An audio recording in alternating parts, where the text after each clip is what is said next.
नमस्कार दोस्तों, कैसे हैं आप। चलिए, हमारा तीसरा सीरीज का पहला क्वेश्चन, संविधान सभा में सदस्यों का चुनाव कैसे हुआ था। पहला, सीधे जनता द्वारा। दूसरा, भारतीय राष्ट्रीय कांग्रेस के नामांकन द्वारा। तीसरा, भारतीय राज्यों के शासकों के नामांकन द्वारा। चौथा, प्रांतीय विधानसभाओं द्वारा। राइट आंसर हमारा हो जाएगा प्रांतीय विधानसभाओं द्वारा। अगर भारतीय राष्ट्रीय कांग्रेस की बात करें, इसकी स्थापना 1885 में हुई थी। नेक्स्ट क्वेश्चन, निम्नलिखित में से किस अधिनियम में कोलकाता में सर्वोच्च न्यायालय की स्थापना की बात कही गई थी। Regulating act 1773, Pitt's India act 1784, charter act 1813, charter act 1833। तो अगर हम रेगुलेटिंग एक्ट 1773 की बात करें तो इसमें जो भारत में कंपनी के शासन था, प्रत्येक 20 वर्ष में उसको नियंत्रित करने के लिए अधिनियम बनाए जाने की प्रावधान की गई। राइट आंसर हमारा हो जाएगा 1773 का रेगुलेटिंग एक्ट। नेक्स्ट क्वेश्चन,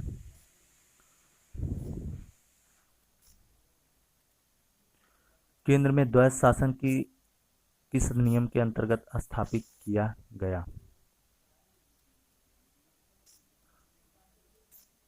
तो अगर हम बात करें भारत सरकार अधिनियम 1909 की, तो इसे मार्ले मिंटो सुधार अधिनियम कहा जाता है। इसी में मुसलमानों के लिए पृथक निर्वाचन प्रणाली की शुरुआत की गई थी और फूट डालो राज करो यहीं से स्टार्ट हुआ था। ठीक है, तो इस क्वेश्चन का हमारा राइट आंसर हो जाएगा भारत सरकार अधिनियम 1935। ठीक है, चलिए आगे बढ़ते हैं। एक निर्वाचित संविधान सभा द्वारा सर्वप्रथम भारत के संविधान का निर्माण करने का प्रस्ताव किसने दिया था। साइमन कमीशन द्वारा, भारत सरकार अधिनियम 1935 द्वारा, क्रिप्स मिशन द्वारा, ब्रिटिश कैबिनेट डेलीगेशन द्वारा। तो अगर हम बात करते साइमन कमीशन की, तो इसका गठन 7 नवंबर 1927 को ब्रिटेन में हुआ था। इसमें 8 सांसद थे, जबकि भारत में ये 1928 में आया था। तो इस क्वेश्चन का राइट आंसर हमारा हो जाएगा क्रिप्स मिशन द्वारा। क्रिप्स मिशन की बात करें तो ये भारत में 1942 में आया था। अगला क्वेश्चन, राष्ट्रपति की अध्यादेश निर्मित करने की शक्ति कहाँ से प्रेरित है। ए, भारत सरकार अधिनियम 1919 द्वारा, बी, भारत सरकार अधिनियम 1935 द्वारा, सी, भारत सरकार अधिनियम 1909 द्वारा, डी, भारत सरकार अधिनियम 1947 द्वारा। इस क्वेश्चन का राइट आंसर हो जाएगा 1935 द्वारा। अगर हम बात करें भारत सरकार अधिनियम 1919 की, तो केंद्र में द्विसदनात्मक जो व्यवस्था की गई तो यहीं पे की गई थी। ठीक है, तो इस क्वेश्चन का राइट आंसर हमारा हो गया भारत सरकार अधिनियम 1935 द्वारा। ठीक है, चलिए बढ़ते हैं नेक्स्ट क्वेश्चन की तरफ। भारतीय विधान पालिका प्रथम बार द्विसदनात्मक बनाई गई। तो 1892 के भारतीय काउंसिल एक्ट द्वारा, 1890 भारतीय काउंसिल एक्ट द्वारा, 1919 भारत सरकार अधिनियम द्वारा, 1935 भारत सरकार अधिनियम द्वारा। तो अगर हम 1992 की भारतीय काउंसिल एक्ट की बात करें तो इसमें अप्रत्यक्ष रूप से निर्वाचन प्रणाली को स्वीकार किया गया, निर्वाचक मंडलों की स्थापना किया गया। तो इस क्वेश्चन का हमारा राइट आंसर हो जाएगा 1919 के भारत सरकार अधिनियम द्वारा। ठीक है, चलिए आगे बढ़ते हैं हम अपनी नेक्स्ट स्लाइड की तरफ।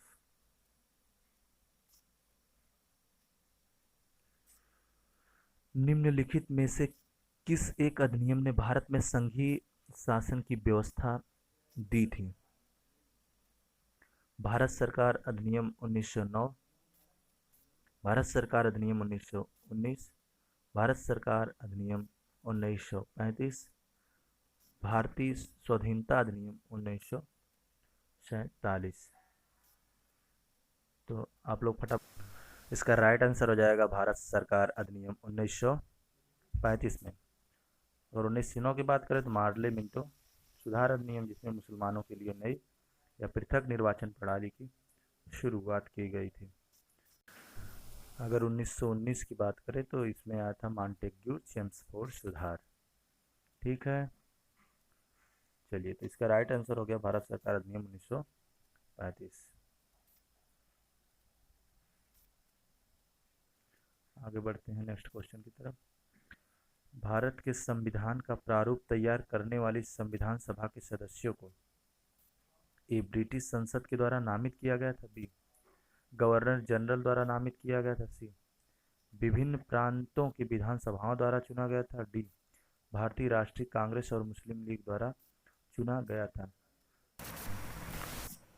अगर गवर्नर जनरल की बात करें तो 1773 का जो रेगुलेटिंग एक्ट था उसके अनुसार बंगाल के गवर्नर को बंगाल का गवर्नर जनरल बना दिया गया और प्रथम गवर्नर जनरल बना वारेन हेस्टिंग। यहीं हम बात करें भारत का गवर्नर जनरल कौन बना तो इसका नाम है सर विलियम बेंटिक। ओके, चलिए ठीक है, आगे बढ़ते हैं नेक्स्ट क्वेश्चन पर। अच्छा, यही बात कर लेते हैं मुस्लिम लीग की स्थापना जो है 1906 में हुई थी।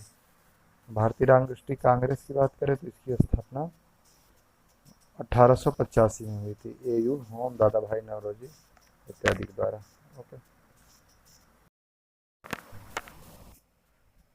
किस नियम ने भारतीयों को अपने देश के प्रशासन में कुछ हिस्सा लेना संभव बनाया? Charter act 1833, charter act 1853, government of India act 1858, Indian council act 1861।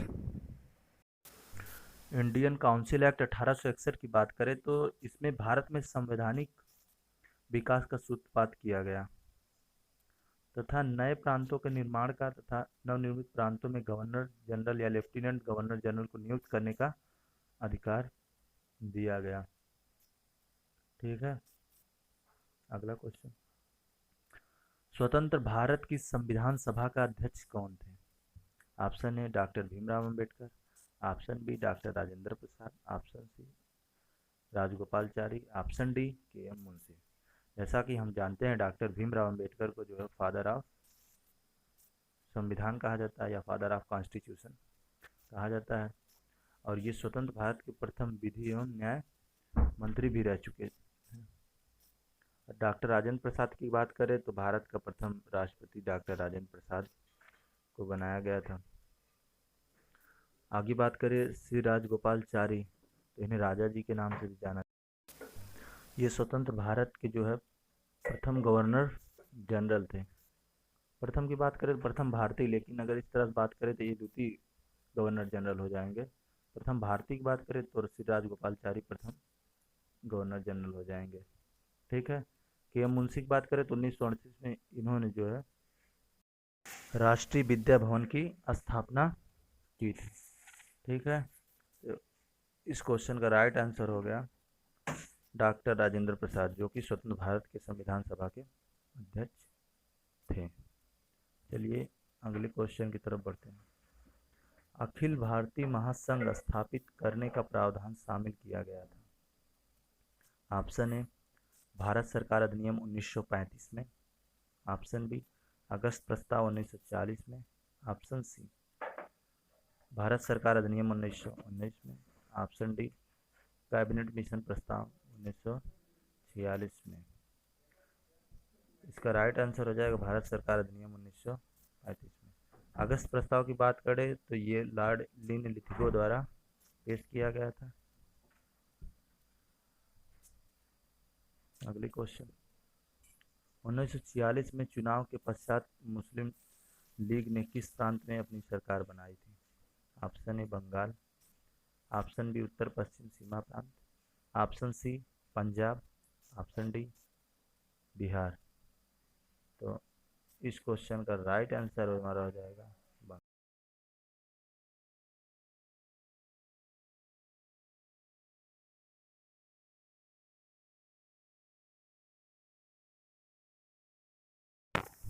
Right answer हो जाएगा बंगाल। अगला क्वेश्चन। अगला क्वेश्चन हमारा है डॉक्टर भीमराव अंबेडकर की अध्यक्षता में संविधान सभा की प्रारूप समिति में कितने अन्य सदस्य थे? ऑप्शन ए है 7, ऑप्शन बी है 6, ऑप्शन सी है 5, ऑप्शन डी है 4। राइट आंसर होगा ऑप्शन बी 6। आगे बात मैं करता हूँ। संघ संविधान समिति के अध्यक्ष कौन थे? जवाहरलाल नेहरू। प्रांतीय संविधान समिति के अध्यक्ष सरदार वल्लभ भाई पटेल। संचालन समिति के अध्यक्ष डॉक्टर राजेंद्र प्रसाद। प्रारूप समिति के अध्यक्ष डॉक्टर भीमराव अंबेडकर। परामर्श समिति के अध्यक्ष वल्लभ भाई पटेल। ठीक है दोस्तों, तो आज बस इतना ही। मिलूंगा आपसे नेक्स्ट वीडियो में। तब तक के लिए जय हिंद।